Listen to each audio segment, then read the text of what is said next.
capítulo 1 de la primera carta al apóstol Pedro.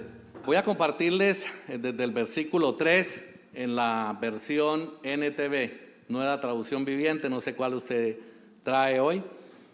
Dice de la siguiente manera, vamos a leer solamente unos versículos, capítulo 1, versículo 3 y vamos hasta el versículo 7 nada más.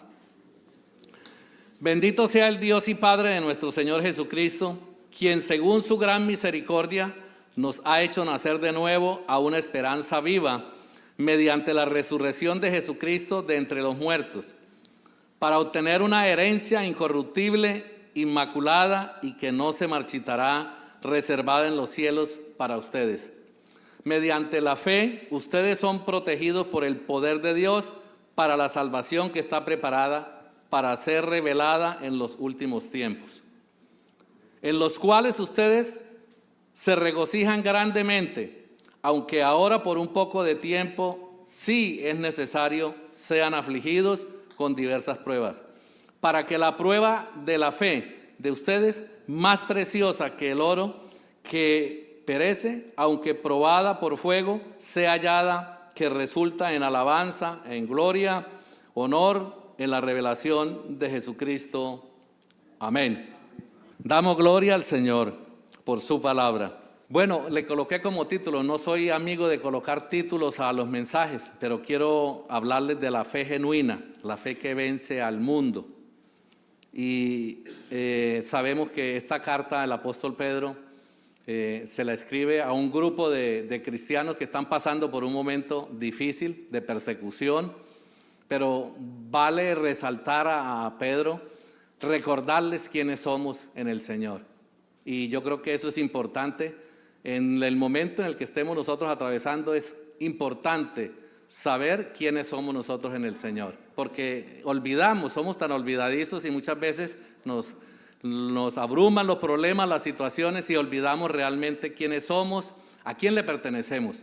Y eso es lo que el apóstol comienza a hablarles a este grupo de cristianos que no sabemos cuáles eran las dificultades, pero que entendemos que habían persecuciones para la época, que habían problemas con falsos cristianos. Ya para ese entonces ya habían falsos cristianos, gente que profesaba una fe falsa.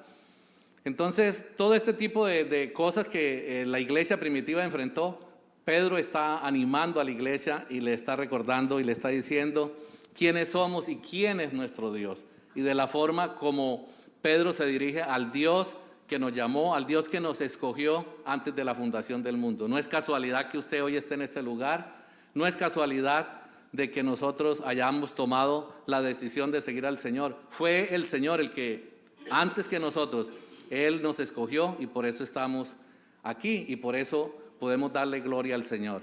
Dice el verso 3 en el que comenzamos a leer: bendito el Dios y Padre de nuestro Señor Jesucristo, quien según su misericordia, y es saber que por su infinita misericordia nosotros hemos sido escogidos, hemos sido lavados con la sangre de Cristo y que nos escogió, como le dije, antes de la fundación del mundo, como dice Efesios capítulo 1. Dice: bendito sea el Dios y Padre de nuestro Señor Jesucristo, lo dice también el apóstol Pablo, que nos bendijo con toda bendición espiritual en los lugares celestiales en Cristo Jesús.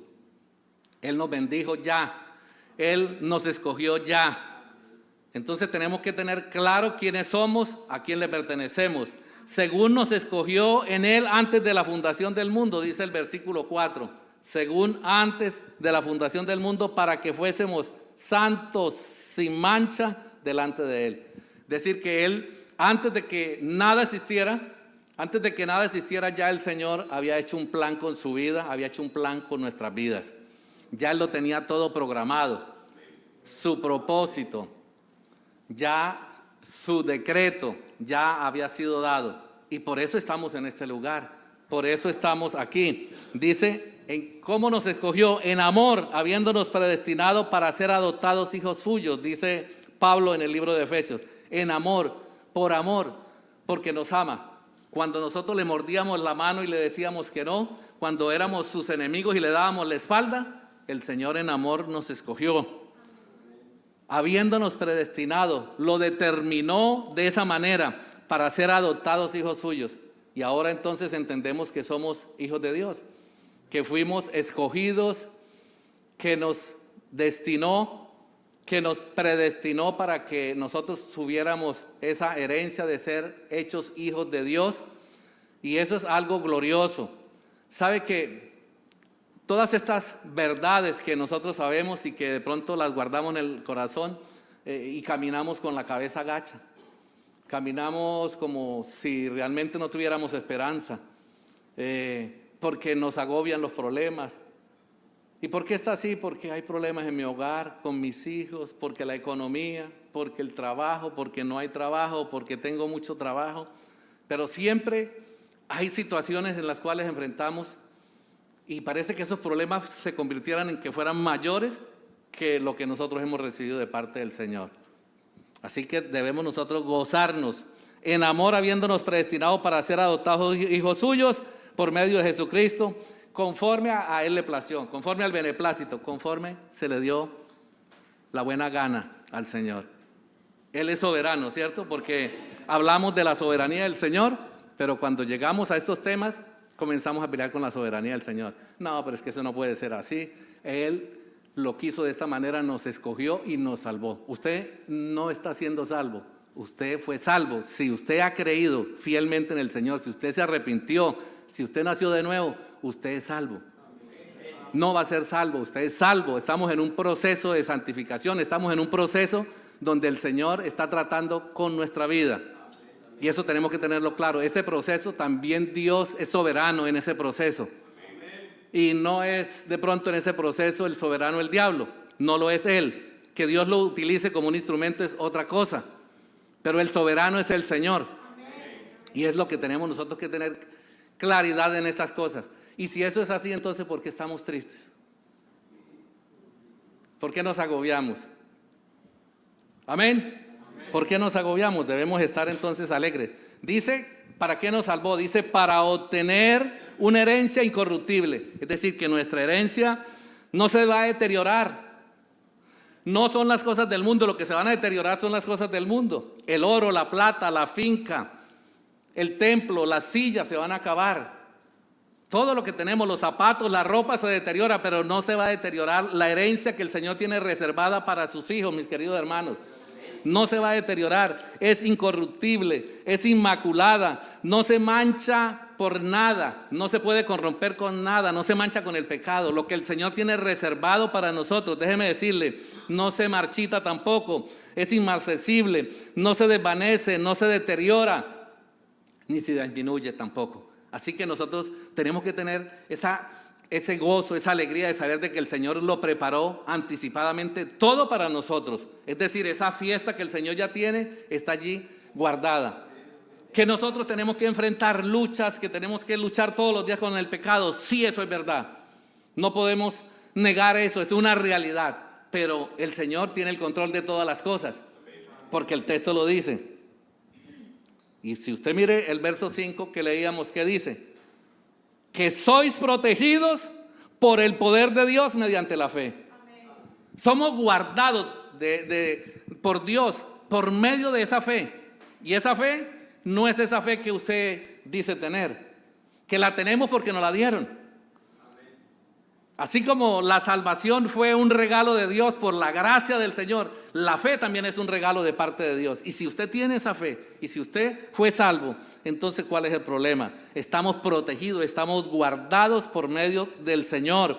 ¿Para qué? Para la salvación que está preparada para ser revelada en los últimos tiempos. Es dicho de otra manera, para la glorificación. Cuando este cuerpo que nos duele, que se envejece, que tiene problemas de calvicie, que tiene problemas, que se enferma, que tiene luchas con el pecado, que tiene luchas contra tantas cosas, este cuerpo va a desaparecer. Y entonces vamos a recibir eso final que llamamos, cuando se complete la salvación, la glorificación. Vamos a tener un cuerpo glorificado como el del Señor Jesucristo. Y esto debe producir gozo en nosotros. Esto tiene que producir gozo en nosotros. No importa la situación que esté atravesando, pero siempre nosotros tenemos algo para decir. Ay, pastor, lo que pasa es que usted no sabe por la que yo estoy atravesando. Es que usted no sabe. Si usted supiera, me daría la razón para estar así, con la cabeza agacha, porque tú sabes, no es fácil. Sí, sabemos que la vida no es fácil, pero sí lo podemos, porque el Señor nos da la victoria, porque Él nos guarda, porque Él nos protege, porque Él nos sostiene. Y si Él nos sostiene, entonces ¿cuál es el problema? Si Él es por nosotros, ¿quién contra nosotros? Dice la Biblia. Entonces podemos estar confiados. Ahora, que sois protegidos, parece que nosotros tememos. ¿Sabe una de las luchas que tiene el cristiano? Es que hoy estoy siendo salvo y mañana pierdo la salvación. Esa es la lucha del cristiano. Hoy vengo a la iglesia, levanto las manos, adoro al Señor, ¡ay! Lindo. Pero ya mañana cometí algo, hice algo y ya perdí la salvación. Y una de las luchas en las cuales el cristiano muchas veces no es agradecido o no puede vivir con gozo es por eso, porque tiene miedo, tiene temor de que voy a perder porque la salvación, porque tal cosa. Mi hermano, la salvación es un regalo de Dios. Es un regalo de Dios. Y Dios nos va a conducir y Dios nos va a guardar por medio de esa fe. Ay, que podemos vivir como queramos. No, es que no vamos a vivir como queramos. El Señor tiene el control de nuestra vida. Y si usted pretende vivir como usted quiere o como la carne quiere, el Señor nos va a disciplinar. De eso esté totalmente seguro. Él no nos va a soltar. Él tiene el control, entonces Él no nos va a dejar que hagamos lo que nosotros queramos. Dice Efesios capítulo 2, versículo 8, dice: porque por gracia ustedes han sido salvos por medio de la fe. El vehículo es la fe. Y esto no procede de ustedes, sino es un don de Dios. Es decir, tanto la gracia para salvarnos como el vehículo que es la fe, cuando creímos, también nos la dieron. Entonces, todo nos lo ha dado el Señor. Mateo 24:13 dice: porque los que perseveran hasta el fin, esos serán salvos. O estos serán salvos, el que persevera hasta el fin. Y entonces estamos perseverando, estamos luchando, estamos en esa lucha. Vea, mi hermano, nosotros no somos salvos porque perseveramos. No, nosotros perseveramos porque ya fuimos salvos. Es diferente. Nosotros no estamos en esa lucha que, ay, que será que sí, que ya mañana como que lo pierdo. No, nosotros no perseveramos por eso. Nosotros perseveramos porque ya nos salvaron. Y eso es algo importante que debemos tener para que nos podamos llenar de gozo cada día. No importa la situación, nos vamos a morir. Este cuerpo tiene que desaparecer para recibir un cuerpo glorificado un día. Entonces, ¿por qué tememos a la muerte? ¿Por qué tememos a enfrentar algo que va a suceder, quiera o no quiera? Vaya al médico o no vaya al médico, tome medicinas o no tome medicinas, va a suceder. ¿Que tenemos que cuidarnos? Por supuesto que sí. Pero va a suceder. Y saben algo, debemos que enfrentarlo y saber de que tenemos que hacerlo con gozo. Sea que vivamos, sea que muramos, del Señor somos, le pertenecemos a Él. Les decía inicialmente que tenemos que tener esa identidad, quiénes somos, a quién le pertenecemos, para dónde vamos, de dónde venimos, de dónde nos sacó el Señor, hasta dónde estamos en este momento. ¿Hemos crecido en el Señor o no hemos crecido en el Señor? Entonces, tengamos esa confianza que el que comenzó la buena obra en nosotros la va a culminar, la va a perfeccionar. Amén. Eso dice Filipenses capítulo 1, versículo 6, que el que comenzó la buena obra la va a perfeccionar, la va a culminar. Él no deja nada comenzado. Nosotros somos especialistas en comenzar y no terminar. El hombre es especialista en eso. Nunca termina. Pero Dios no. Dios comenzó algo en la eternidad pasada, cuando nada existía. Y ya el Señor nos habló por su palabra que hay un fin. Él lo va a culminar. ¿Y va a culminar cómo? Pues allí con sus santos. Si usted va al capítulo 21 de Apocalipsis, va a encontrar que allí hay cielos nuevos, hay tierra nueva. Dios no va a dejar eso en camino, y que se le quedaron de camino algunos. De hecho, el Señor dijo: ninguno se perdió de todos los que me diste. ¿Cuántos se le perdieron a Él? Ninguno. Entonces, ¿cuál es el problema? Usted está en las manos del Señor. Amén. Entonces, si estamos en las manos del Señor, gocémonos, alegrémonos, confiemos, sigamos confiando en el Señor, sigamos caminando. Nadie nos podrá arrebatar de la mano de Dios, como dice Romanos 8, 38 y 39, porque estoy convencido que ni la muerte, ni la vida, ni ángeles, ni principados, ni potestades, ni lo presente, ni lo porvenir, ni los poderes, ni lo alto, ni lo profundo, ni ninguna otra cosa creada nos podrá separar del amor de Dios que es en Cristo Jesús. O sea, tenemos que tener esa seguridad y esa confianza, y eso es lo que nos dice el verso 5, que somos guardados por el poder de Dios mediante la fe. Ahora, el versículo 6, y es donde quiero que entremos en el mensaje. Dice, en lo cual os regocijáis grandemente, porque ahora por un poco de tiempo, sí es necesario que seáis afligidos con diversas pruebas. Después de saber de que somos salvos, después de saber de que el Señor nos escogió, después de saber de que el Señor nos dio la fe, que esa fe es genuina, es auténtica, después de saber de que tenemos herencia en los cielos, después de saber de que el Señor nos tiene guardados, ahora dice Pablo, dice el apóstol Pedro, que tenemos que ser afligidos en algunas pruebas o en diversas pruebas o en muchas pruebas, dicen algunas versiones. Tenemos, y dice, sí es necesario. Sí es necesario. Entonces tenemos que regocijarnos porque tenemos una salvación tan grande que el Señor nos ha dado, a pesar de las pruebas, las dificultades. Dice que no la ganamos, esa salvación no la ganó usted, no la gané yo, no la ganamos con méritos propios, sino que nos la dieron gratuitamente, y que está segura con una herencia incorruptible y incontaminada en los cielos para usted y para todos los que creemos en el Señor Jesucristo. Entonces, para nosotros ese es el gozo. Pero entonces la pregunta que nos hiciéramos, entonces, ¿por qué debemos ser probada nuestra fe?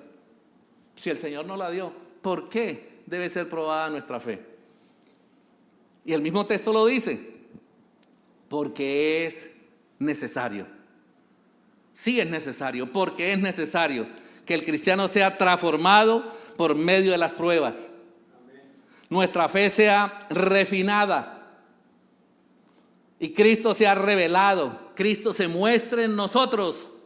Es por eso, es necesario, no es si usted quiere. Escuchaba a una hermana decir en estos días, ay, yo no quisiera que esas pruebas lleguen. Y precisamente hablábamos de esto, es necesario. No queremos, pero es necesario. Es necesario. Y Pablo, hablándole también allí en Listra, donde fue golpeado, apedreado, que prácticamente lo mataron allí, él se levanta, se limpia y le dice, es necesario que después de muchas pruebas entremos al reino de los cielos. Entonces, hermanos, no se trata de que si queremos o no queremos, es necesario que nosotros pasemos por esas pruebas. Hermano, las pruebas no te van a destruir, porque tenemos cierto como ese miedo a cuando van a venir las pruebas. Las pruebas no te van a destruir, es todo lo contrario. Las pruebas no te van a destruir, te van a llevar a ser más fuerte. Y te van a llevar a confiar más en el Señor. Te va a hacer más fuerte las pruebas. Hermano, ¿cuántos me faltan? Pastor, ¿cuántos me faltan? No sé cuántas le faltan, pero el Señor dice que hasta el final. Y este tiempo es corto, porque en el Señor vamos a estar en la eternidad. En la eternidad. Aquí esto es un soplo. O sea, las pruebas que podamos pasar acá son pocas. ¿Sabe por qué? Porque el Señor lo ha determinado así. Porque su voluntad es buena. Porque su voluntad es agradable. Porque su voluntad es perfecta.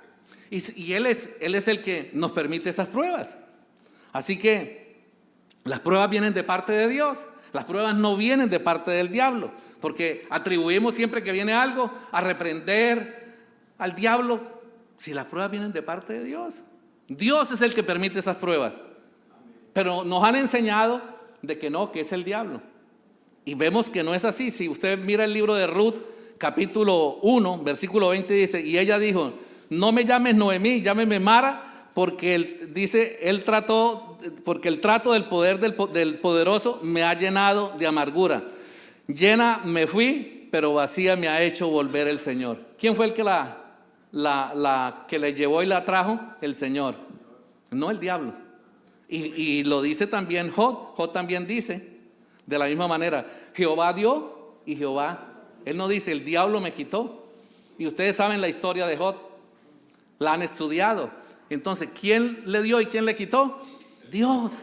Entonces las pruebas, mis queridos hermanos, para nosotros los creyentes, vienen de parte del Señor. Ahora, ¿por qué? Porque es necesario en nuestras vidas. Ahora, ¿por qué debe ser probado nuestra fe?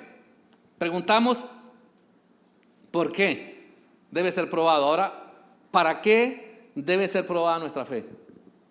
¿Para qué? Y es algo sencillo, es para nuestro bien. Es para nuestro bien. Para nuestro propio bien, para que conozcamos a Dios. Es para que conozcamos al Señor. Entonces, ¿por qué? Porque es necesario. ¿Para qué? Para nuestro bien, para que conozcamos al Señor. Y si nosotros vamos allá en el Antiguo Testamento, en el libro de Deuteronomios, cuando el Señor ya los iba a introducir a la tierra prometida después de 40 años de prueba en el desierto, y ellos habían visto las maravillas, el Señor le habla en el capítulo 8 al pueblo de Israel. Ellos ya van a entrar, ya van a tomar la tierra prometida, van a disfrutar. Y es precisamente, si nosotros podemos mirar eso como que el Señor nos dice de esta manera. O sea, ¿por qué son las pruebas? Como le decía, ¿por qué son las pruebas? Y es porque es necesario. ¿Por qué era necesario? Vamos a verla. ¿Y por qué? Porque es para nuestro bien. Dice Deuteronomios 8, vamos a leer desde el 15. Dice, y Él te condujo a través del inmenso, terrible desierto, con sus serpientes abrasadoras, escorpiones, tierra sedienta donde no había agua, y Él sacó para ti agua de la roca del Pernal. En el desierto te alimentó con el maná. Dice que tus padres no habían conocido, para humillarte y para probarte. Y luego dice, y para finalmente hacerte bien. O sea que el desierto en el pueblo de Israel, ¿para qué fue? Para hacerles bien, para que conocieran a Dios. Y es que nosotros comenzamos a caminar con el Señor y no conocemos del Señor, y en la medida que vamos caminando, vienen las pruebas, vamos entonces a conocer al Señor. Vamos a conocer y vamos a tener confianza. Pero eso es un proceso, y eso va a ser a través de las pruebas, a través de las dificultades, a través de las tantas cosas que enfrentamos. Y hay veces nosotros queremos como escondérnosle a esas pruebas, pero son inevitables, porque el Señor lo ha determinado así. Entonces, esas pruebas hay que mirar qué es lo que produce en nosotros. ¿Qué es lo que produce esas pruebas? Entonces ya miramos para qué, por qué. Ahora, ¿qué produce entonces? Si es para nuestro bien y es necesario, entonces, ¿qué produce en nosotros esas pruebas? ¿Y cómo vamos en ese proceso? ¿Qué tanto conocemos al Señor? Ha sido uno de los temas que el Señor me ha inquietado, y es de que lo conozcamos, porque la Biblia, desde Génesis hasta Apocalipsis, su interés, el Señor, es que nosotros le conozcamos. Pero que le conozcamos no como que sé quién es Él, como muchas personas allá afuera usted le pregunta y dicen, no, yo sé quién es Jesús, Él murió en una cruz. No es ese conocimiento, es el conocimiento de intimidad, es el conocimiento donde nosotros nos podemos regocijar con Él, donde podemos compartir, donde podemos disfrutar de su compañía. Porque no vamos a llegar a un cielo donde no conocemos a quien le vamos a adorar. O no podemos adorar aquí en la tierra a quien no conocemos. Amén. Entonces adoramos aquí y vamos a compartir nuestra eternidad, del gozo de poder estar allí, a quien conocemos, a quien podemos disfrutar, a quien conocemos su carácter, a quien cómo obra, cómo se manifiesta. No como muchas veces decimos, es soberano, pero luego estamos peleando con la soberanía del Señor. Él es omnipotente, pero luego estamos peleando con su omnipotencia, y así sucesivamente. Entonces tenemos que tener claro, y a través de estas pruebas nosotros, el Señor va a enseñarnos como con dibujitos, como con plastilina, como le enseñamos a los hijos, con los dibujitos, y eso es lo que el Señor hace en nuestra vida. Entonces, ¿qué produce la prueba en el cristiano? Y lo primero que vamos a ver es firmeza en la palabra de Dios. Lo primero que vamos a encontrar es que el cristiano va a ser probado, pero lo primero de medio de esas pruebas es que vamos a encontrar firmeza en la palabra del Señor. Va a aprender a confiar en la palabra, porque una cosa es leerla, otra cosa es estudiarla, y otra cosa es tener usted confianza en la palabra. Que necesitamos leerla, que necesitamos estudiarla, por supuesto que sí, a través de ella conocemos al Señor, pero es tener confianza en la palabra. Y eso es lo que dice Hebreos capítulo 11, versículo 8 y 9. Dice, por la fe, Abraham, siendo llamado, obedeció para salir al lugar que había de recibir como herencia, y salió sin saber a dónde iba. Por la fe habitó como extranjero en la tierra prometida, como en tierra ajena, morando en tiendas con Isaac, Jacob, coherederos de la misma promesa. Mire que algo que Abraham aprendió fue a obedecer en la palabra del Señor, a tener confianza en la palabra de Dios. Y muchas veces nosotros leemos la palabra, nos predican la palabra, estudiamos la palabra y salimos a buscar un psicólogo que nos dé el consejo. Porque no tenemos confianza en la palabra. Entonces lo primero es tener firmeza, confianza en la palabra. Abraham lo llamaron, tenía vacas, tenía ovejas, tenía tierras, tenía familia, y lo llamaron. Dice, si usted va al capítulo 12 del libro de Génesis, dice que él salió de su tierra y de su parentela a una tierra que el Señor le iba a mostrar. Él no le dijo, mire, la tierra va a ser así, a una tierra que te voy a mostrar, camine. Y eso es lo que hace precisamente en las pruebas. Nosotros comenzamos a caminar con el Señor y a depositar la confianza en lo que dice en su palabra. Ya usted va a dejar de pensar que es el psicólogo el que le va a sacar de esa crisis, o el psiquiatra, o el no sé qué. No, es el Señor que nos ayuda, es el Señor que por medio de su palabra nos dice cómo tenemos que avanzar. A su nombre sea toda la gloria. Segundo, humildad. Vamos a estudiar un rato. Tengo bastantes cosas que va a producir las pruebas.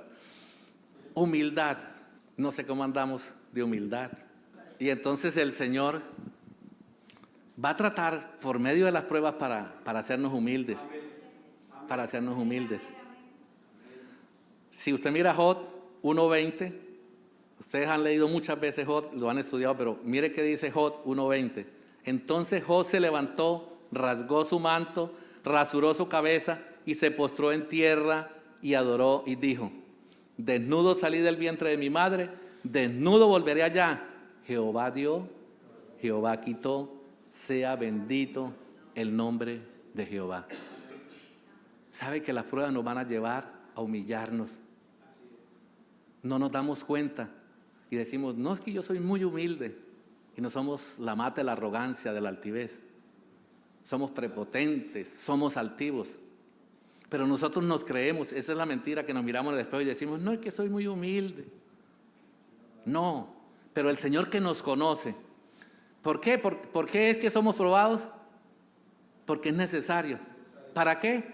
Porque es para nuestro bien. Dios está tratando con nosotros.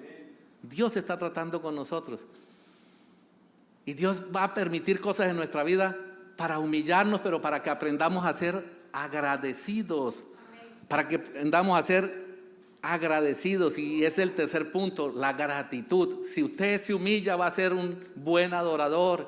Y adorar no es tan solo, lo hace muy bien Waldir y todos acá, bonito ese tiempo de adoración. Pero no se trata de adorar solamente con un piano o con los instrumentos. Adorar a Dios es obediencia. Adorar a Dios es no quejarse. Es aceptar las cosas que el Señor nos da, que nos entrega, sin tanta quejabanza. ¿Sabe que hace 4 años, ustedes saben la historia de la enfermedad? Hace 4 años me aparece el cáncer, con miles de proyectos en la iglesia, sirviendo, viajes misioneros en diferentes partes del mundo, fundando iglesias por allá en el Carmen de Bolívar, con planes por allá en la Amazonía, en Perú. Bueno, todo ese poco de cosas, y aparece el cáncer. Comenzó en la pandemia y aparece el cáncer en la pierna, y cuando ya nos dan la noticia que es cáncer, algo que en lo que hicimos fue ponernos de acuerdo con mi esposa. Y le dije a mi esposa, no nos vamos a quejar. De ahora en adelante no nos vamos a quejar. Vamos a ser agradecidos con el Señor. Y el Señor se lo toma en serio. Porque el Señor sabe por qué hace sus cosas. Si en verdad, porque nosotros decimos, Señor, gracias. Usted lo ha hecho y yo lo hago todos los días, Señor, gracias. Pero el Señor dice, yo te conozco. Espere que yo voy a hacerlo para que lo haga de corazón. Y entonces comenzó el proceso. Y ese proceso, 4 años. Y no tan solo el cáncer, sino que ya lo que dicen los médicos, este cáncer no tiene cura prácticamente. quimioterapias, radioterapias, 14 cirugías, hospitalización. Pero uno dice, bueno, eso nada más. No, comenzaron a venir las noticias. Noticias de otras situaciones, de los negocios. Recuerdo que estando en la clínica, bueno, había acabado de salir y estaba con un misionero. Cuando me llaman, como a las 7 de la noche, estaba compartiendo con él para despedirlo. Y me llaman y me dicen, no, hubo una explosión y se tumbó una bodega. Bueno, hay daños. Y en medio del cáncer, yo dije, Dios mío, pero Señor, gracias. Yo estaba con el hermano, Señor, gracias. El hermano, no, pero vamos a orar, sí, démosle gracias al Señor por lo que está pasando. Y terminé con él, lo llevé porque él vino a visitarme en medio de mi enfermedad y nos fuimos. Y vimos la explosión, la magnitud, la bodega la despedazó, hubo daños millonarios, pero ninguno de los vehículos, mi hija estaba en la oficina y cayeron hierros de un lado, del otro, pero ni al carro de ella siquiera le golpeó. Pero yo le dije, y mi esposa me recordaba, tenemos que ser agradecidos. Entonces, gracias Señor. Y en esos días había también una tormenta, tumbó la otra bodega, se dañó un equipo de frío, se dañaron unos cuartos, se dañaron 300 y pico de cerdos. Y yo, Dios mío, Señor, gracias. Gracias. Gracias, Señor, porque sé que estoy aprendiendo a través de estas pruebas a depender de usted, Señor. Y no tan solo eso. Me llaman, el vehículo que iba para Cartagena se estrelló, hay un herido, se robaron la carga, el herido está en la clínica. Unos días después, el vehículo que iba para Maicao, lo tomaba un grupo, se robaron toda la carga, lo devolvieron. Otros días, el vehículo que está cargando en la salsamentaria prendió candela de un momento para otro, no nos dimos cuenta, se quemó todo, se prendió el muelle, se contaminó la mercancía. ¡Wow! Días después, el carro que va para Cartagena se le estalló una llanta, se volteó el carro, no hay heridos, no hay muertos, pero se robaron la carga en Sabana Larga. Dios mío. En esos días comienzan a llamarme para esa llamada que ustedes saben. Y yo llamo a mi hijo para decirle lo que estaba pasando cuando me dice, papá, acá hubo un accidente en la planta, hubo una explosión y hay un herido. Y llamo por otro lado y ¿qué pasó? No, el muchacho se murió. Y estamos en el proceso, Señor, gracias. Señor, gracias. Uno no entiende, pero Señor, gracias. Gracias, Señor, por todo eso, Señor. Aprender como a confiar en lo que el Señor ha dicho en su palabra, que no nos va a dejar avergonzados. A humillarnos delante del Señor porque aprendemos. Porque hay veces nosotros decimos, hago, construyo, puedo hacer esto, pero el Señor dice, espera un momento, que no es usted, soy yo. Y entonces, en medio de ese proceso, ya, o sea, el médico me dice, pues yo no tengo ya mucho que hacer con usted.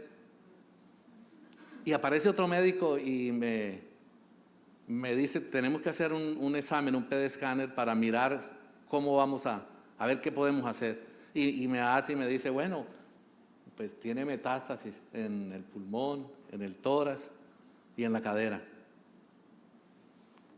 Pero yo, o sea, como médico oncólogo le recomiendo, esta es la medicina que hay. Y mire, en Estados Unidos, Canadá, en México es la medicina. No hay otra. Es la mejor, pero no le puedo garantizar. No es 100% porque hay personas que rechazan y usted en la historia clínica, usted ha rechazado su organismo ha rechazado todos esos procesos. Y este cáncer, que no es un cáncer muy conocido, de los 65 sarcomas que existen, usted tiene un sarcoma epiteloide y muchas veces no recibe el tratamiento. Y comenzamos el tratamiento con él. Pero yo dije, no vamos a decirle a la gente que me hizo metástasis el cáncer, estamos bien. Sabemos que si me voy con el Señor, o sea. Y eso es lo que debemos nosotros aprender en medio de las pruebas. Pensamos de que la victoria en la prueba es si no nos morimos o si tal cosa resulta a la manera que nosotros queremos. No, la victoria que tenemos nosotros en la prueba es que se cumpla como Dios determina y como Él ha propuesto que se lleve a cabo.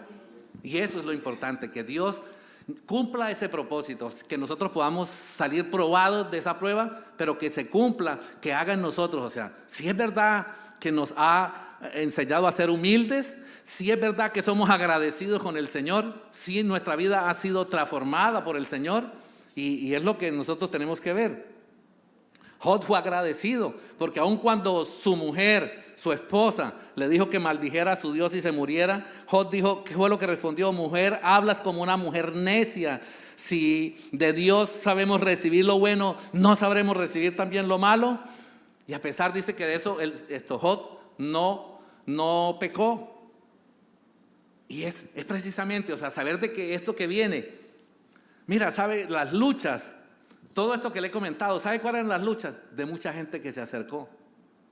Bueno, recuerdo un pastor me dijo, sé que usted es una persona estudiosa de la Biblia, enseña la Biblia, pero usted no tiene un nivel de fe para ser sanado.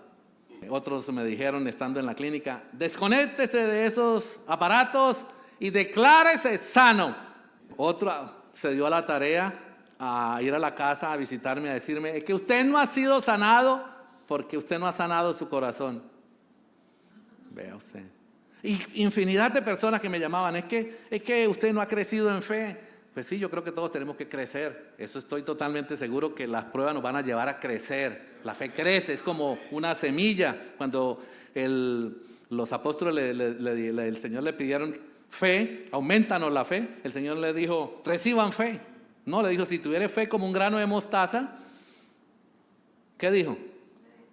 Podría decirle a este monte. ¿Y cuál fue el ejemplo? La semilla de mostaza, la más pequeña de las hortalizas. Pero ¿cuál es el árbol más grande de todas las hortalizas? La misma mostaza. Entonces, ¿qué es lo que usted necesita para crecer esa fe? Necesitamos colocarlo en los elementos. Usted no puede meter la fe o la semilla esa en un frasco y esperar que ella dé fruto o crezca. Usted tiene que ponerla en los elementos. ¿Y cuáles son esos elementos para que crezca esa semilla? Agua y tierra y abono. Entonces, ¿cuáles son los elementos para que nuestra fe crezca? Las pruebas. Las pruebas. Y Dios nos va a meter ahí en la prueba. Nos va a meter en los procesos, mis queridos hermanos. O sea, gócese en medio de la prueba. Hermano, es que usted, vea, yo he pasado muchas. Económicas, de salud. ¿Qué vamos a hacer? ¿Cómo vamos a salir de eso? Dios proveerá. Dios tiene el control de todo. Entender de que Dios está al control de todas las cosas.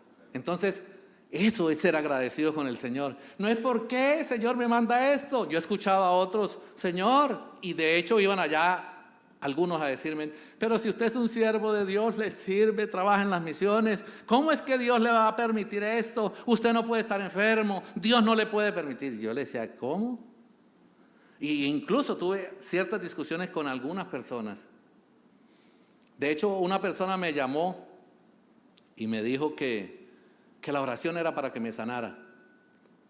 Y yo le dije, usted puede cambiar la oración, hermana. Yo sé que el Señor me puede sanar, como sé que Dios también no me puede sanar. Y yo quiero que me sane, pero si Él no me quiere sanar, igual yo estoy agradecido con el Señor. Creo que hasta lo que me he recibido hasta el día de hoy ha sido más de lo que yo debería merecer. Porque nunca voy a poder pagar por esta salvación, como les decía inicialmente. Nunca podremos pagar por lo que está preparado. Entonces, hermana, ¿puede usted cambiar la oración y usted le puede decir al Señor que en el proceso en el que estoy yo pueda crecer y pueda ser más agradecido y pueda acercarme más a Él? Hermano, pero es que yo quiero que el Señor lo sane. Sí, yo también quiero que Él me sane. Pero cambie su oración y pídale que me fortalezca en esas pruebas en las que estoy atravesando, sin importar. Yo quiero eso, le dije, hermana.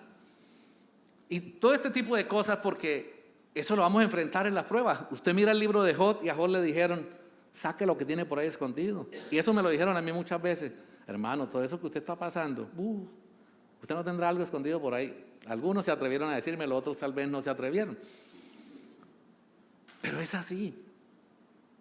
Entonces, la prueba nos va a afirmar en la palabra.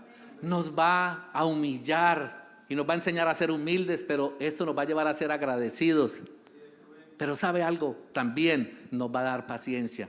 Nos va a enseñar a esperar y a perseverar en el Señor. Esa perseverancia en medio de las pruebas. Resistencia, capacidad, mantenerse firme bajo el peso de la presión, bajo la prueba que venga. Usted, va a hacer, cada vez las pruebas van a venir, son más fuertes, pero usted va a tener esa resistencia.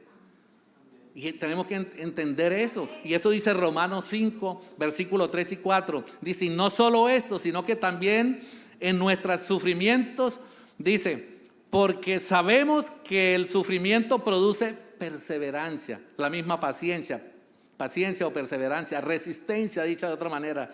Y la perseverancia entereza de carácter. Es decir, nos va a llevar a madurar. La entereza de carácter, la fortaleza, la firmeza del ánimo para enfrentar dificultades. Ya aprendemos a ser maduros en el Señor, a enfrentar los problemas, a no derrumbarnos, a no dejarnos amedrantar por la situación, por el problema, a seguir adelante como lo hacía el apóstol Pablo. Pablo era un hombre maduro, por eso era que animaba desde una prisión a los hermanos y le decían, no se avergüencen. Si hay algo en lo que ustedes tienen que gloriarse es saber de que yo soy preso de ustedes, preso suyo, le dice, por causa de predicarle el evangelio, gócesen en el Señor, afírmese. Y dice que animaba a los hermanos para que predicaran la palabra. Hermana, nada nos puede agobiar, nada.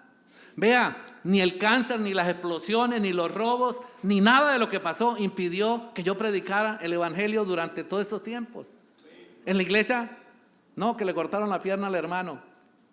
15 días estaba allá predicando. ¿Hay algún problema? Hermano, ¿pero por qué viene? No, dice, ese es mi deber. Que le hicieron las quimios, está acá. Bueno, ¿y cuál es el problema? No, pero es que hay otros, sí, pero yo no estoy así. A otros les da y a mí no me da. Entonces, yo puedo hacerlo. Hermano, y lo que le puedo decir es que nada va a impedir para que nosotros le sirvamos al Señor con el gozo, con la alegría. Nada, hermano. Yo tengo las excusas perfectas para no predicar y quedarme en la casa, irme a pasear de vacaciones. Pero no, el Señor nos llamó a esto y no me canso de contarle a la gente lo que el Señor ha hecho por mí. Yo no era merecedor, yo no sé usted, pero yo no era merecedor de esta salvación tan grande. Que el Señor me haya escogido y que el Señor me guarde, que me mantenga ahí firme y que esa fe que Él me ha dado, Él mismo la sustenta, me ayuda en medio de las dificultades. Yo he visto la mano de Dios, yo he visto el poder de Dios. Ahora, ¿cómo no vamos entonces con gozo y con alegría a testificar y a llevar la palabra a otros lugares? Entonces tenemos que seguir perseverando, seguir adelante. No podemos desmayar, tenemos que seguir adelante. Sexto, tenemos esperanza. La esperanza bienaventurada. Un día vamos a estar en la presencia del Señor. Como le decía, ay, ¿será que sí? Ay, ¿será que voy a perder la salvación en este camino? ¿Cuánto me falta? Hermano, es la confianza, la esperanza que tenemos de que un día estaremos delante del Señor. Mis ojos lo van a ver. Esa es la confianza, mis ojos lo van a ver. Y yo creo que sus ojos también van a ver al Señor. Y vamos a disfrutar, mis hermanos. Vamos a disfrutar. Y podemos disfrutar desde ya. Desde ya disfrútelo. No es que estoy en un problema, disfrute, el problema va a pasar. Usted no va a solucionar el problema. Dios tiene el poder para solucionarlo. Lo que el médico le dice que no tiene remedio, lo que el psicólogo le dice que no hay solución, lo que le dice el economista que está quebrada la empresa, no sé cuál es la noticia. Pues déjeme decirle que Dios tiene la última palabra. Dios tiene la última palabra para restaurar esa empresa. Dios tiene el poder para sanar esa enfermedad. Dios tiene el poder para sacar de esa crisis. Dios tiene el poder para restaurar ese hogar. Dios tiene el poder para sacar ese hijo de la droga. Dios tiene el poder para sacar ese hijo del homosexualismo, del lesbianismo. Dios tiene el control de todo. Y que todas esas cosas que tal vez llegan a nuestra vida es lo necesario para nosotros, para que dependamos más del Señor, para que nos acerquemos más al Señor. ¿Recuerdan cuando les hablo de esperanza a ustedes, uno de los hombres de fe que caminaron en el desierto? ¿Quiénes fueron? Josué y Caleb. Y recuerda por allá en el libro de Josué, capítulo 14, cuando ya tiene 85 años Caleb, y le dice a Josué cuando están repartiendo la tierra, le dice, dame ese monte.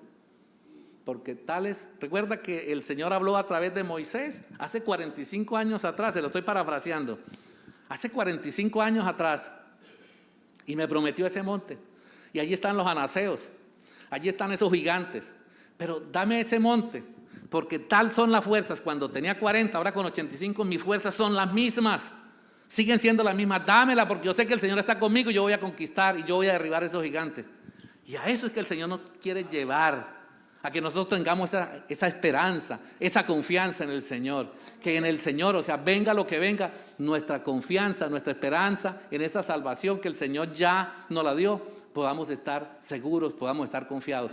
Sin importar, vuelvo y le repito, y perdone que le insista tanto porque siempre nosotros, pero venimos siempre a lo que estamos viviendo en el momento, a lo que se nos presenta como esa barrera, como ese muro. Pero eso, no, eso no es la barrera, esa es la barrera de lo que usted está viendo, pero Dios no, o sea, para eso no es barrera para el Señor, y Dios quiere que usted mire más allá de esa barrera, de eso algo que usted considera el problema más grande. No, mi hermano, no.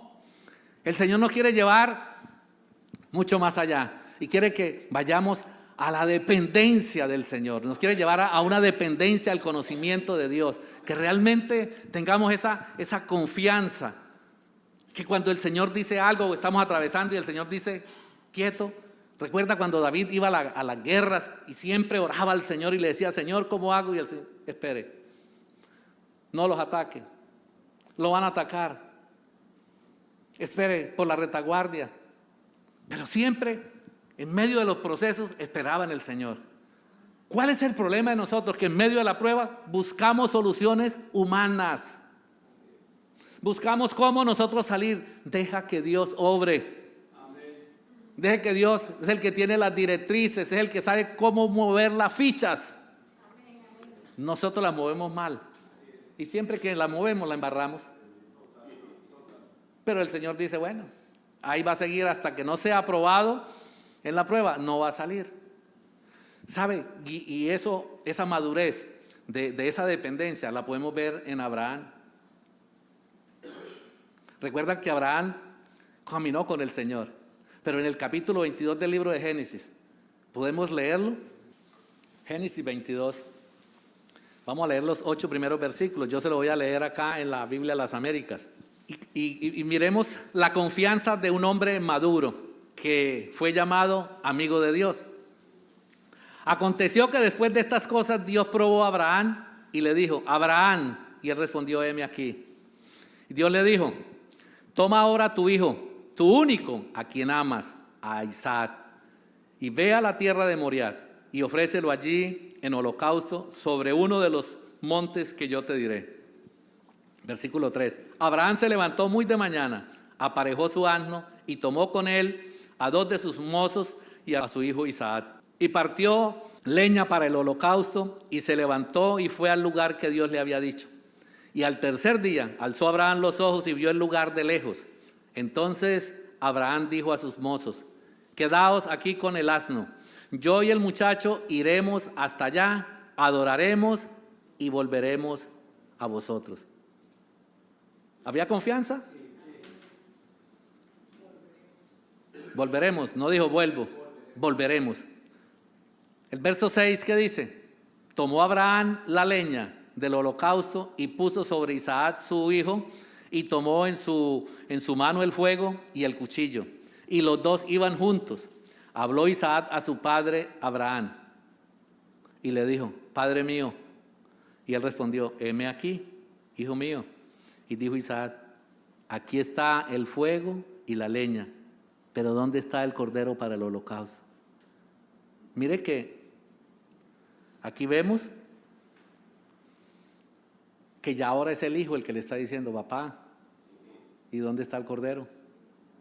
El hijo que ama le está diciendo, primero dijo, vamos y volveremos, tenía la seguridad, tenía la confianza, tenía la dependencia del Señor.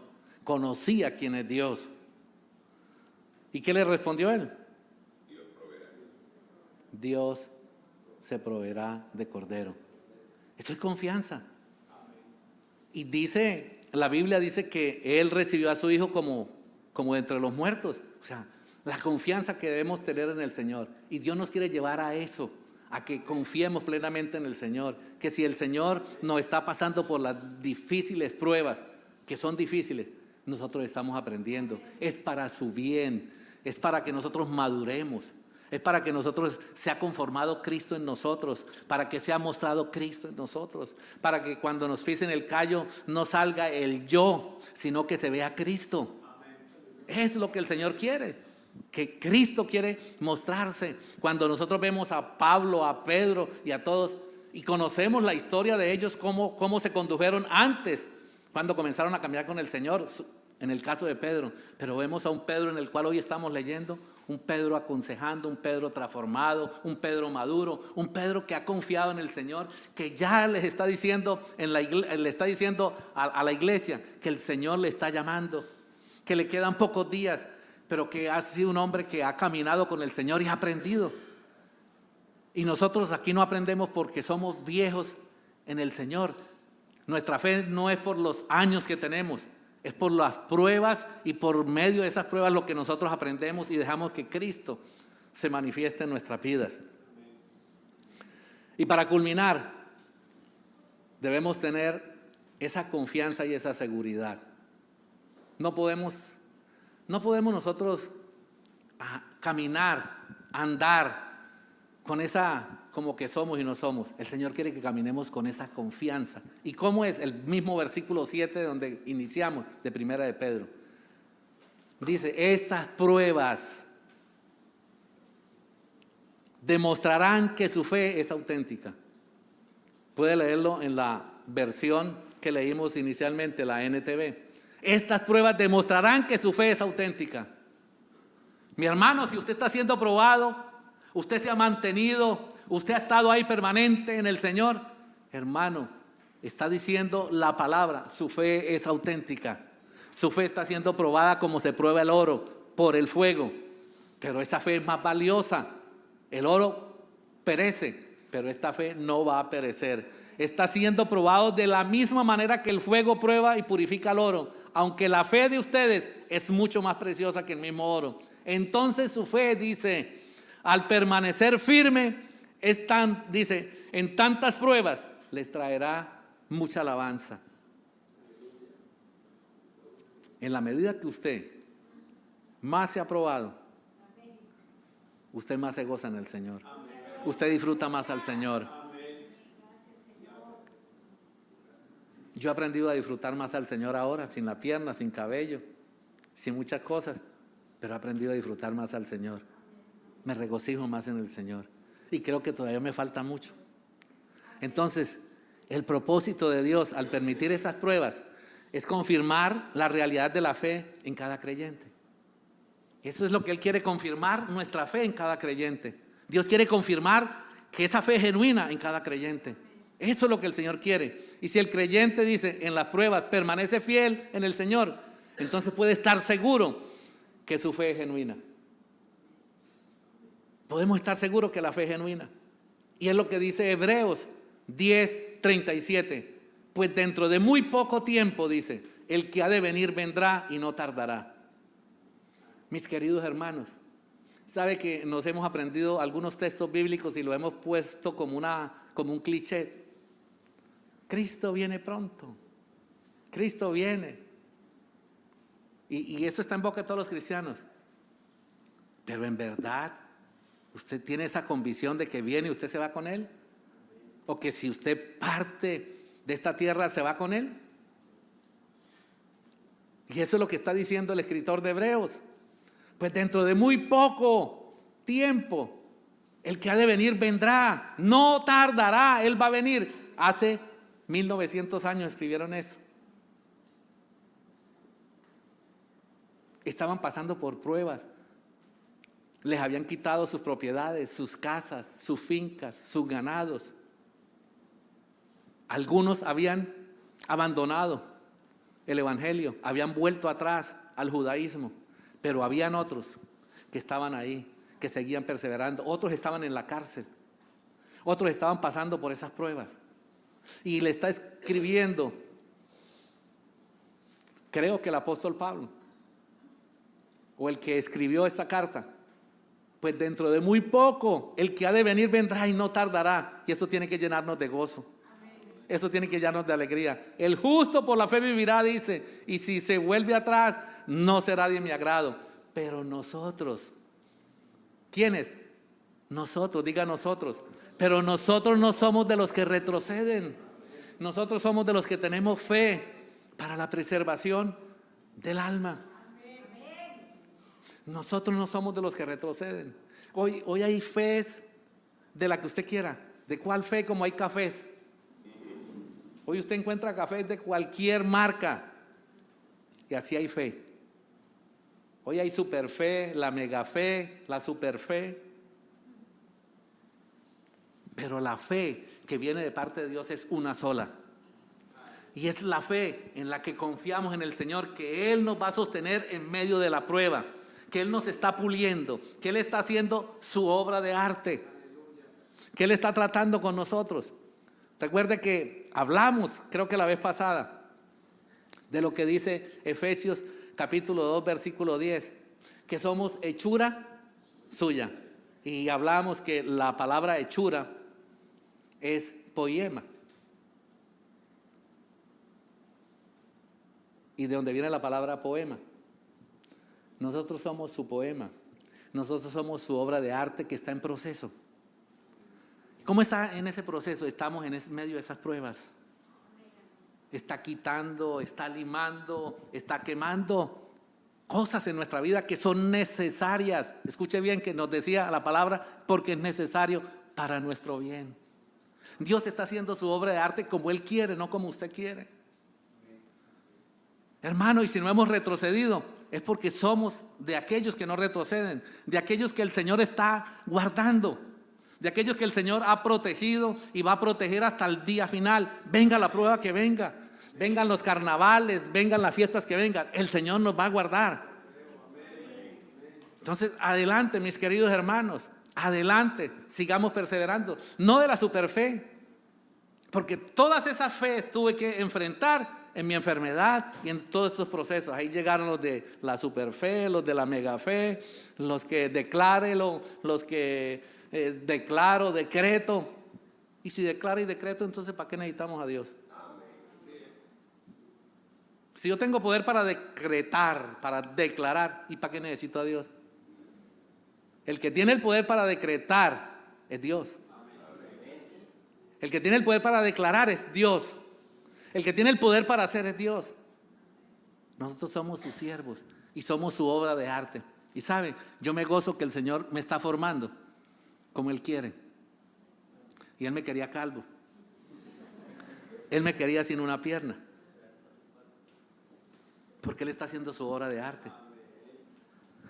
A ustedes las quiso con un cabello largo, no sé qué más cosas, pero Dios está trabajando en nosotros.